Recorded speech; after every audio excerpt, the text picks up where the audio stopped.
Hey up, I'm the Yorkshire Time Lord, and this is the Doctor Who Ratings Show.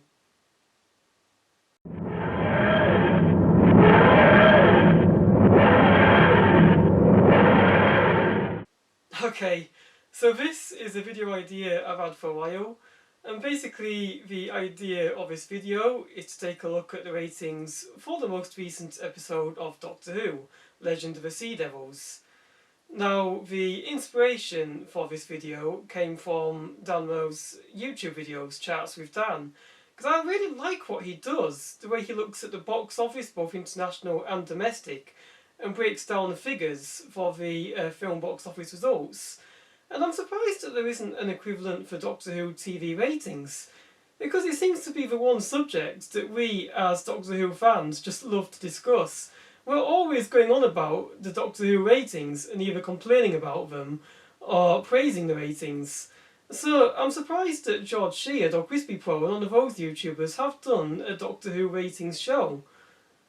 So I thought I would offer my version of what I think a Doctor Who ratings show should be, taking inspiration from Tom Spilsbury's excellent columns in Doctor Who magazine, breaking down the ratings, and offering my take on Doctor Who's ratings, also taking into account other TV show ratings across the board, and giving my verdict on how I think Doctor Who Legend of the Sea Devils performed this Easter. So, without further ado, let's start by taking a look at the top 5 overnights from the 11th to the 17th of April 2022. Okay, so to start with, we've got Britain's Got Talent at number 1 for the week, with 5.2 million and an audience share of 34.6%. Pretty good start for Britain's Got Talent. Not really too much of a surprise, given that BGT is a bit of a ratings juggernaut. Audiences obviously have been missing BGT, given it had the year off last year. So it's pretty unsurprising that it achieved that rating. At number 2, we've got The Thief, His Wife and the Canoe, with a rating of 4.7 million and a total audience share of 31.7%. I'm not really surprised by that. It was a show that I myself hugely enjoyed, and obviously a lot of people did as well. I think it's just got this great sense of humour, and the way that guy was able to just get away with it for so long when he was literally living next door. And then he only got discovered because of that photo that was taken when he was abroad. Brilliant series, and it's just amazing it was based on a true story, given how stupid some of his actions were. And at number 3, we've got Country File, with an audience rating of 2.9 million and an audience share of 19.3%. Country File always does very well for the BBC, and that's kind of on the low end for Country File. It does usually get about 5 or 6 million, but it's still a pretty good. It's still a pretty good rating for Country File, and it's a good audience share as well. So I think the BBC will be happy with that. Number 4 is something that I'm really not a fan of myself, which is the FA Cup final. I just don't really get the appeal of football, but fair play to those who do. It's obviously very popular, and it got a fairly decent rating of 2.7 million. And a better audience share of 29.1%. So obviously a lot of people at the time of its broadcast were watching the football to see the result, and it did pretty well for BBC One, attracting quite a high percentage audience share of the audience during that time in the evening. And at number 5, we've got Gentleman Jack. The showrunner of that is Sally Wainwright, who many thought was going to end up being the showrunner of the next era of Doctor Who, before Russell T Davies was announced as the next showrunner. That did pretty well as well. It got 2.3 million, with an audience share of 15.4%, which, as I say, pretty good going for Gentleman Jack. It's a returning series, so you'd expect it to do fairly decently, because it's already got an established audience and people who are committed to watching future episodes of that programme. Another rating I think the BBC will generally be happy with. And now, going on to the top 6 to 10 overnights for the 11th to 17th of April 2022. At number 6, we've got Antiques Roadshow, with 2.3 million and an audience share of 16.4%. Our Antiques Roadshow is another one of those shows that's a bit of a ratings juggernaut for the BBC, although it is worth noting that that episode was actually a repeat, so it seems that a lot of viewers must have thought it was a new episode and tuned in by mistake. At number 7, we've got Doctor Who Legend of the Sea Devils, which achieved an audience rating of 2.7 million and an audience share of 29.1%. Now, in the grand scheme of things, that may seem a little disappointing, but in actual fact, it actually did fairly well, and I'll get onto that in a moment.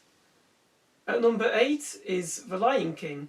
Fantastic film. Now, this is the original animated Lion King, not the live-action one that Disney did a few years ago. But, yeah, absolutely phenomenal film. It got 2.3 million with an audience share of 15.4%. And I think that's largely down to the fact that the sort of original Disney animated films are very rarely shown on terrestrial television. You do see the likes of Toy Story a lot, and Finding Nemo and Monsters Inc., and some of the later things like The Princess and the Frog, and also Zootopia and Wreck-It Ralph. But when it comes to things before the 2000s, they tend to be shown on terrestrial TV very rarely, so that's probably a big factor behind why The Lion King did so well. At number 9, God, you got more football, Match of the Day, 1.6 million with an audience share of 19.2%. I guess some people just couldn't get enough of football that week because it's on there again at number 10. This time the FA Cup highlights with an audience rating of 1 million and an audience share of 16.9%. Now, I'm just going to take a greater look at Doctor Who's overnight ratings for that week, because I know some people will say, well, that's disappointing. But it actually wasn't. If you take a look at the other overnights or other dramas that were airing during that week, it actually performed pretty well. As you can see from the other dramas for 11th to 17th of April 2022, we've got The Thief, His Wife and the Canoe, which, as we discussed before, got an audience of 4.7 million and an audience share of 31.7%. And then you got Gentleman Jack, which got 2.3 million and an audience share of 15.4%. And when you put Gentleman Jack next to Doctor Who didn't actually perform that badly. Doctor Who got 2.20 million and an audience share of 29.1%. Now that 2.20 million, that's actually pretty close to Gentleman Jack's rating.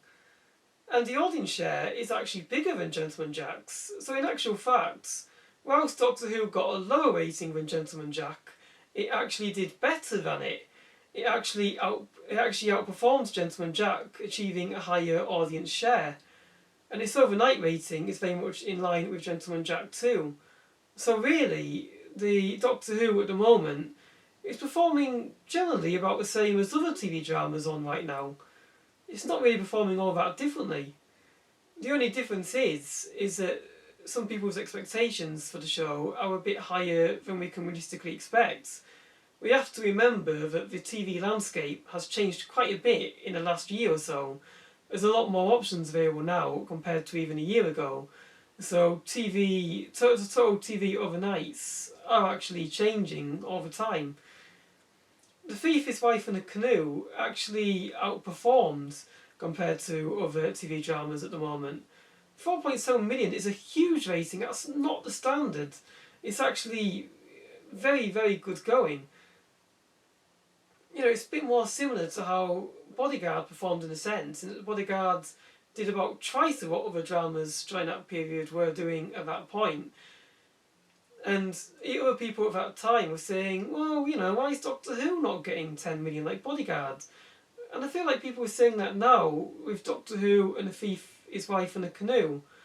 The thing is that we can't realistically expect Doctor Who to be performing the same as a show like Bodyguard or The Thief, His Wife and the Canoe, because those are exceptions to the rule. They are not the norm. So we have to look at it, the greater context, the greater scheme of how other dramas are performing and compare it to other dramas of that week. And if we do that, Doctor Who's doing well. Okay, so now taking a look at the top 5 final ratings for the 11th to the 17th of April 2022. At number 1, we've got The Thief, His Wife and the Canoe with 8.6 million. Very good rating for that show. It actually beat Britain's Got Talent, which is absolutely phenomenal for a TV drama series to beat BGT. BGT itself did pretty well as well. The Saturday edition comes in at number 2 with 8.3 million. And then you've got the Sunday night edition at number 3 with 6.9 million. So there is a bit of a drop from the Saturday edition to the Sunday edition. And that does make sense to me, because I think audiences do tend to think of BGT as very much a Saturday night primetime television show. And it's not been on Sunday that many times. So I imagine the Sunday one probably caught some audiences off guard. They probably thought it wasn't on Sunday night and they tuned in for the Saturday one, because that's generally when they expect BGT to be on. They see it as a Saturday night show, and it's not really seen as Sunday night entertainment. So I think that explains the drop off from Saturday to Sunday. And then at number 4 and number 5, you've got 2 editions of Coronation Street. Now, the number 4 edition of Coronation Street is the Monday episode with 5.2 million, and the number 5 edition is the Friday edition with 5.1 million. Those ratings are pretty close together, which isn't really a surprise, because obviously Coronation Street being a soap opera, there's continuous storylines at play, so a lot of the people watching the Monday edition will also be watching the Friday edition to see how the storylines unfold in Friday's Coronation Street. So yeah, I'm not really too surprised that the ratings are pretty close there. I would expect a lot of that same audience to return for Friday's Coronation Street. And now, moving on to the top 6 to 10 of the week. So, taking a look at the top 6 to 10 in the final ratings for the 11th to the 17th of April 2022. At number 6, we've got Coronation Street, the Wednesday edition, with 5.0 million. At number 7, we have Emmerdale, the Friday edition, with 4.9 million. At number 8 is the Thursday edition of Emmerdale at 4.7 million. At number 9, the Monday edition of Emmerdale at 4.6 million. And at number 10, you guessed it, the Tuesday edition of Emmerdale at 4.6 million. Not really a surprise for the top 6 to 10. Again, like I said with Coronation Street, Emmerdale has the same thing going, where the ratings are very similar. And that's not really a surprise, because if you're watching the World Pack, you're going to keep watching it because you want to see how the storylines unfold and what happens next across the week of Emmerdale's airing. And of course, the audience that watch Emmerdale are very used to the air times and the air dates of Emmerdale's schedules by now, so they know what time it's going to air, when it's going to be on, and when to tune in. So it's a pretty solid audience for Coronation Street and Emmerdale, and the ITV soaps in general. And it's pretty obvious the ITV soaps are not going to be going anywhere anytime soon, because they're solid ratings hits for ITV. They perform well in the schedules they're slotted in, and they continue to do well for ITV and generate the advertising revenue. So the ITV soap opera's not going anywhere anytime soon. And now, taking a look at where Doctor Who is in the top 40. At number 21, we've got The Derry Girls at 3.6 million. At number 22, we've got the BBC News at 6, the Monday edition with 3.6 million. At number 23, we've got the BBC News at 6 again, the Wednesday edition at 3.5 million. So that's BBC News at 6 on there twice. BBC News at 6 doing very well. Obviously, people wanting to catch up with the latest news in regards to Russia and Ukraine, and also the COVID-19 pandemic. At number 24, we've got MasterChef with 3.4 million. That's another one of those shows that always tends to perform very well for BBC. It's an established show for BBC One. Audiences know what to expect from it, so it has a loyal fan base. And then at number 25, we've got Doctor Who with 3.4 million.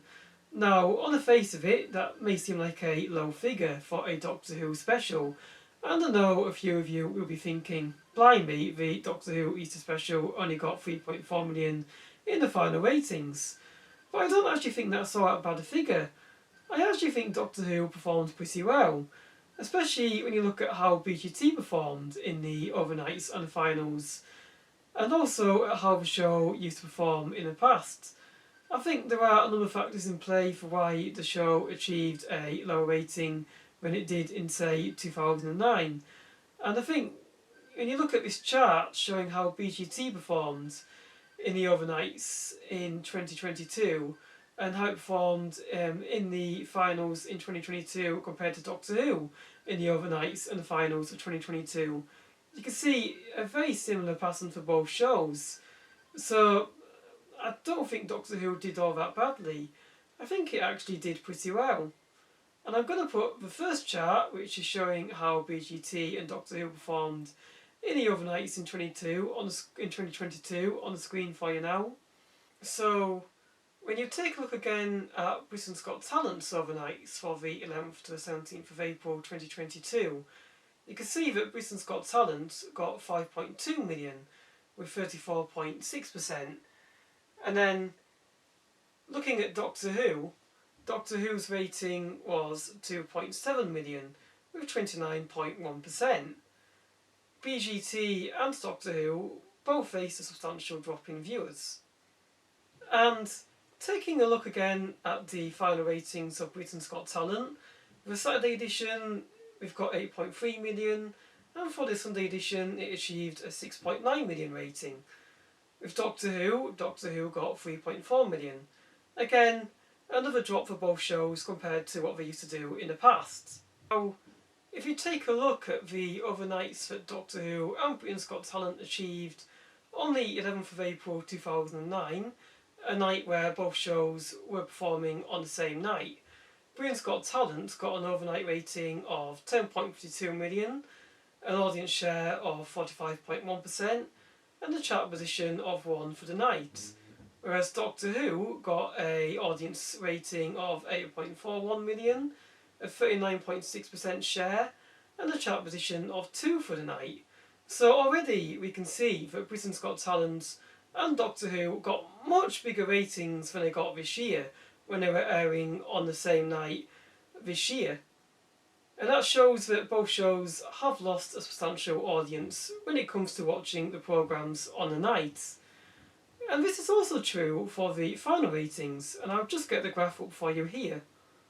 And when you look at the final ratings for Doctor Who and BGT on the 11th of April 2009, Britain's Got Talent achieved a final rating of 11.21 million, with an audience share of 45.1% and a chart position of 1, whereas Doctor Who achieved a final rating of 9.74 million, an audience share of 41.7% and a chart position of 2. Now, on the face of it, those seem like pretty big drops from where both shows are now with their final ratings. But I think there's a number of things you have to bear in mind in regards to BGT and Doctor Who's ratings in 2009 compared to now. Both shows were very fresh in the minds of the audience, for instance. Britain's Got Talent began in 2007. In 2009, it was the start of only its third series, so it was still a pretty new show. And Doctor Who, its most recent revival, started in 2005. In 2009, there had only been 4 series, and it was airing a set of specials. So again, a show that was still very much a new show and very much fresh in the audience's minds. When you compare that to now, Britain's Got Talent is actually in its 15th series, and Doctor Who has just aired its 13th. So both shows are quite a bit older now compared to then. So I think basically all that's happened is that the audience over time have started to get used to those shows being around. So they become less of a sort of necessity for casual audiences to tune in and watch. And then there's also the number of viewing options available now for television. You've got the streaming services, and you've also got, you know, a greater number of channels compared to 2009 as well. When you look at things like Amazon Prime, Disney Plus, Netflix, Amazon Prime have a talent show which is called Now That's Entertainment, and that's essentially a competition for Britain's Got Talent. It's the same sort of genre aimed at the same demographic of people. And Doctor Who is competing with the likes of Moon Knight on Disney Plus, and you've also got Bridgerton on Netflix. Again, shows aimed at the family demographic, the family dramas that are going to attract very much the same audience that watch Doctor Who. And those are very high budget shows. So audiences are going to be watching those shows, comparing them to BGT and Doctor Who, and thinking, you know, well, why would I watch BGT and Doctor Who when I can watch these higher budget offerings from Disney Plus or Netflix or Amazon Prime? Now, I don't agree with that because I'm a big fan of Doctor Who. I thought Legend of the Sea Devils was, you know, a pretty great episode. And I like Britain's Got Talent as well. I think BGT is a really good talent show, and I think the judging panel they've got at the moment is great. But I think it's hard to argue against the notion that the streaming services have taken away some of the audience for both shows. And I think it's pretty unreasonable to expect either BGT or Doctor Who to achieve the same kind of ratings that we're getting for the final viewing figures in 2009. Because I think the audience is just so divided now between these different ways of watching television that it's realistically just not going to happen. Now, I'm not going to say it's impossible, because it could happen, you know, it's not completely impossible. Britain's Got Talent could get 11.21 million viewers again. For example, if they change the judging panel they've got at the moment, who have been judging the show for 10 years now. You know, if, say, David Walliams and Alicia Dixon steps down, and maybe Amanda Holden as well, and you got a new set of judges, and audiences took, if audiences fell in love with these new judges and decided to watch a show again, or if you had like a big viral Susan Boyle moment where you had somebody who people didn't expect to be very good, and then were blown away by this, you know, big voice. You know, there was a big talking point like that, it could achieve 11.21 million again. With Doctor Who, you've got the return of Russell T Davies next year, and there's also the rumours that David Tennant and Catherine Tate are going to be back as well, which is going to achieve pretty big viewing figures if David Tennant and Catherine Tate are back for the show's 60th anniversary next year. I mean, the 60th anniversary alone is bound to attract a sizable audience. But if you get David Tennant and Catherine Tate back, who are two of the biggest names to play a Doctor and a companion in a show, that is going to attract a pretty big audience. But I don't think either shows are going to achieve 11.21 million or 9.74 million again. I think more realistically, we could see BGT getting something in the realms of 9 million, and Doctor Who getting something like 7 million final ratings. I think that's more realistic for where both shows are at this moment in their life. And those would be pretty big ratings for those shows in regards to the current TV landscape. And that they would be doing very well to get ratings in that kind of ballpark. But I don't think we should be unhappy with Doctor Who and BGT getting the ratings that they are getting at the moment in the 2022 TV landscape. Both shows are doing very well. And, you know, they're not exactly, I won't call them ratings flops, they are doing extremely well compared to the shows that are on the box at the moment. Now, with Doctor Who, I do think the Centenary Special is going to achieve a bigger rating than Legend of the Sea Devils. And we will track its ratings on the show in the autumn, so look out for that video in the autumn. But I think the fact that it's a regeneration special, you've got various returning characters such as Ace and Tegan, you've got Kate Stewart coming back, you've got Asher the Lone Sideman, the Master, the Daleks, the Sidemen and the Master in the same episode, which is going to be absolutely fantastic. Those three have never been in the same episode before at the same time. That is really, really cool. But I think when you factor in all those elements, I think the Centenary Special is going to achieve a pretty huge rating, and I can't wait to see what kind of overnights and final ratings the Centenary Special is going to achieve. But those are my thoughts on the Doctor Who ratings for the Easter Special and also the ratings around that time period. I will be doing another rating show episode in the autumn for the Doctor Who Centenary Special, so be sure to check that out later in the year. And if you like what you see, don't forget to like, comment and subscribe. And also, watch out for my thoughts on the entire season of Moon Knight.